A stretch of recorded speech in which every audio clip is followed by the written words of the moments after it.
नमस्कार, मैं हूं इंद्र मोहन। बिहार विधानसभा चुनाव के बाद अब सबकी नजर इस बात पर थी कि एग्जिट पोल में किसकी सरकार बनने वाली है बिहार में।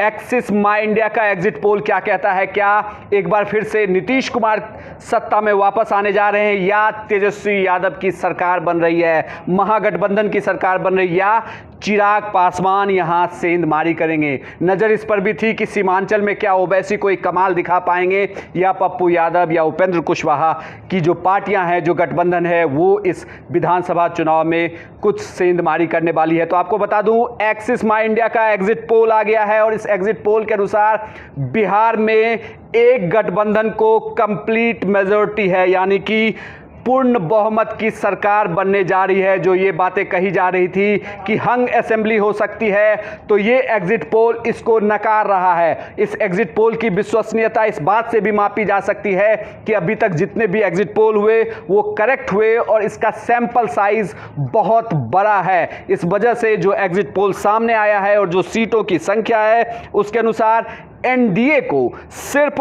69 से 91 सीटें मिलती हुई नजर आ रही है, यानी कि 70 से 90 सीटों के बीच एनडीए के खाते में ये सीटें जाती हुई दिख रही है। वहीं बात करें महागठबंधन की, तेजस्वी यादव की, तो उनके खाते में 139 से 161 सीटें जाती हुई दिख रही है। वहीं चिराग पासवान की बात करनी भी जरूरी है, क्योंकि चिराग पासवान जिस वादे के साथ इस चुनाव में उतरे थे, वो साफ कह रहे थे कि नीतीश मुक्त बिहार बनाना है, तो उनके खाते में, एलजेपी के खाते में 3 से 5 सीटें जाती हुई दिख रही है।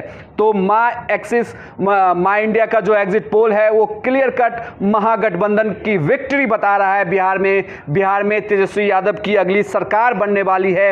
139 से 161 सीटें जाती हुई दिख रही है महागठबंधन के खाते में। अगर आपको क्षेत्र वाइज बता दूं तो मैं जल्दी से बता देता हूं कि पाटलिपुत्र की 61 सीटों में से एनडीए के खाते में सिर्फ 26, जबकि महागठबंधन के खाते में 33 सीटें। वहीं मिथिलांचल की बात करें, जो बीजेपी का गढ़ माना जाता है, वहां पर एनडीए के खाते में सिर्फ 23 सीटें और महागठबंधन के खाते में 36 सीटें जाती हुई दिख रही है। सीमांचल, जहां पर महागठबंधन का जो गढ़ था और यहां पर ओवैसी फैक्टर कितना काम कर रहा है, तो आपको बता दूं कि यहां एनडीए के खाते में 6 सीटें, महागठबंधन के खाते में 15, एलजेपी के खाते में 0, जबकि जीडीएसएस यानी कि जो ओवैसी वाला गठबंधन है उसके खाते में 3 सीटें जाती हुई दिख रही है। भोजपुर, ये भी बीजेपी का गढ़ माना जाता है, ब्राह्मण बहुल क्षेत्र है, यहां पर एनडीए को 9 सीटें, महागठबंधन को 33 सीटें, एलजेपी को 2 और अन्य के खाते में 5 सीटें जाती हुई दिख रही है।